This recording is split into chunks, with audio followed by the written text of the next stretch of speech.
Praise the lord. ఈ దినము కొరకు సిద్ధపరచబడిన దేవుని వాక్యం చదువుకుందాం. అపోస్తలుల కార్యముల గ్రంథము 9వ అధ్యాయము 15వ వచనం చదువుకుందాం. శ్రద్ధగా ఆలకించగలరని మనవి. అందుకు ప్రభువు, నీవు వెళ్ళుము, అన్యజనుల ఎదుటను రాజుల ఎదుటను ఇశ్రాయేలీయుల ఎదుటను నా నామం వరించుటకు ఇతను నేను ఏర్పరచుకున్న సాధనమై ఉన్నాడు.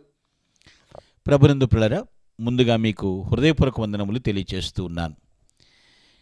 ఇక్కడ సౌలు పౌలుగా మార్పు చెందినటువంటి విధానంలో ఒక సందర్భం, ప్రారంభం తన సాక్ష్యం పంచుకున్నట్టున్నాడు. ఇక్కడ వైద్యుడు అనేటువంటి లూకా చాలా చక్కగా అర్థవంతంగా దీన్ని రాశారు. అననీయ జడుస్తున్నాడు.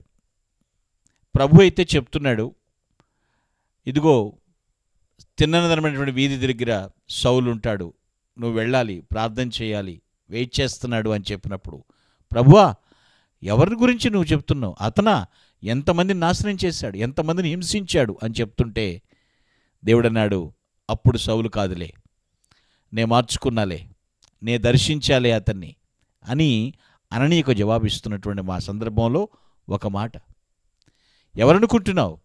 అతడు నేను ఏర్పరచుకున్నవాడు, నేను వాడుపడుతున్నటువంటి సాధనం అతను. ఆ మాట అదే చెప్తున్నాడు. నేను ఏర్పరచుకున్న సాధనం అంటున్నాడు. ఇప్పటి వరకు ఆయన్ని భరించారనుకున్నారు భారంగా, నేను భరిస్తాను అతన్ని. నువ్వు భయపడాల్సిన పని లేదు అననీయ, నువ్వు ప్రార్థన చేయి, నేను స్వస్థపరుస్తా. నేత్రాలు కోల్పోయి ఉన్నాడు అతను. ఎంత దోషకుడో, ఎంత హింసకుడో, ఎంత హానికరుడో అంతగా దేవుని కొరకు పనిచేసినటువంటి వాడు. మార్పు చెందకముందు ఎలాంటి జీవితం, ఎన్ని హింసలు, శ్రమలో, దానికి క్వైట్ ఆపోజిట్గా అన్ని అధిక శ్రమలు అనుభవించినాడు పౌలుగా మార్పు చెంది. ఇక్కడ అంటున్నాడు, ఇజ్రాయేల్ ఎదుట, రాజుల ఎదుట, అన్యుల ఎదుట కూడా నేను ఏర్పరచుకున్న సాధనంగా ఉంటాడు. నువ్వు వెళ్ళు, ధైర్యంగా ప్రార్థించు. అంటే ఇక్కడ ఈ వచనాన్ని మనం సరిగా అర్థం చేసుకున్నట్లయితే పిల్లరా, మనము దేవుణ్ణి ఏర్పరచుకున్న సాధనముగా ఉన్నామా లేదా? దేవుడు నన్ను రక్షించాడు, మిమ్మల్ని రక్షించాడు. మనము దేవుడు ఏర్పరచుకున్న సాధనములుగా మార్చబడాలి. దైవరాజ్య నిర్మాణంలో అలుపెరగకుండా సాగిపోవాలి. మన గురించి ఏదో చేస్తామని భయపడటం వేరు, కానీ మన పని దేవుని పని.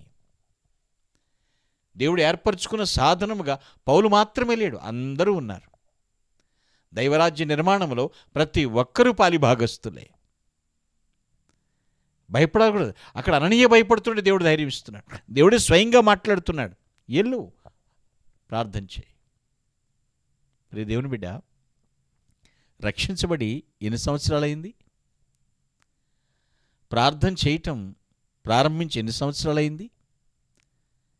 దేవుడు నిన్ను ఏర్పరచుకున్న విషయం అర్థమైందా? లేదండి, నేను ఒక సామాన్య విశ్వాసిని అంటున్నావేమో. దేవుడు నిన్ను ఏర్పరచుకున్నాడు. నీ స్వజనులను రక్షించుకోవటానికి దేవుడు ఏర్పరచుకున్నాడు. నీ కుటుంబీకులను రక్షించుకున్నట్టుకు దేవుడు నేను ఏర్పరచుకున్నాడు. ఆయన ఏర్పరచుకున్న సాధనంగా పనిచేయాలి, పనిముట్టుగా పనిచేయాలి. సాదాసీదాగా, సామాన్యంగా, నామకే వాస్తేగా, నామకార్థంగా ఏదో అలా ఉంటానండి, అలా చేస్తానండి, అలా వెళ్తానండి, అలా చర్చిలో కనబడతానండి, అలా వచ్చేస్తానండి అంటే దాని కొరక ప్రభు ఏర్పరచుకున్నది. ఆయన చేతిలో పనిముట్టుగా ఏర్పరచుకున్నాడు. సౌలుగా ఉన్నప్పుడు ఏ విధమైనటువంటి జీవితమో, పౌలుగా మార్పు చెందిన తర్వాత ప్రభు ఎలా తనను వాడుకున్నాడో మనం గమనిస్తున్నప్పుడు, ఇశ్రాయేలు ఎదుట నా నామము భరించుటకు, చూస్తున్నారా, ఆ నామము భరించుటకు. కొంతమంది ఆ పేరు ఒప్పుకోరు, ఆ పేరు తట్టుకోలేరు. కొంతమందికి చూడండి, కొన్ని పేర్లు చెప్తుంటే తట్టుకోలేరు, ఆ పేరు ఎత్తద్దు నా ముందు అంటారు. కానీ ఆయన నామము భరించుటకు, నామము పేరు ప్రభుని భరించుటకు నేను ఏర్పరచుకున్న సాధనం. ఆలోచించండి పిల్లలు. రాజుల ఎదుట, ఇజ్రాయేల్ ఎదుట, అన్యజనుల ఎదుట మనల్ని దేవుడు ఎవరెవరి ముందుకు తీసుకెళ్ళబోతున్నాడు, అందరి ఎదుట దేవుడు ఏర్పరచుకున్న సాధనంగా కనపడాలి. ఎస్, ఈ ఆయుష్కాలం ఇచ్చింది ప్రభు అందుకే. నీ పని చేసుకో, నీ ఉద్యోగం మానమనిక, నీ పని నీదే, నీ చదువు నీదే, కానీ దేవుని చేతిలో పనిముట్టుగా వాడబడాలి. ఇది మన జీవితం అయి ఉండాలి. దైవరాజ్య సంకల్పంలో ముందుకు వెళ్ళాలి. నీ కుటుంబం నశించడం నీకు ఇష్టం లేదు, నీ చుట్టూ ఉన్న ప్రజలు నశించడం నీకు ఇష్టం లేదు కదా, మరి సాధనముగా పనిచేస్తున్నావా? ఆయనకి ఇష్టమైన పనిముట్టుగా పనిచేస్తున్నావా? ఎస్, ఆయన నామమును భరిద్దాం, ఆయన ఏర్పరచుకున్నటువంటి సాధనముగా పనిచేద్దాం. జీవించిన కొన్ని నాళ్ళైనా సంతృప్తిగా, సంతోషంగా, బళా అన్నట్లుగా, తలెత్తుకునేటట్లుగా ఒక పదును పెట్టబడినటువంటి పనిముట్టుగా బ్రతుకుదుముగాక. ఆమేన్. Please I love close your eyes. I will pray for you.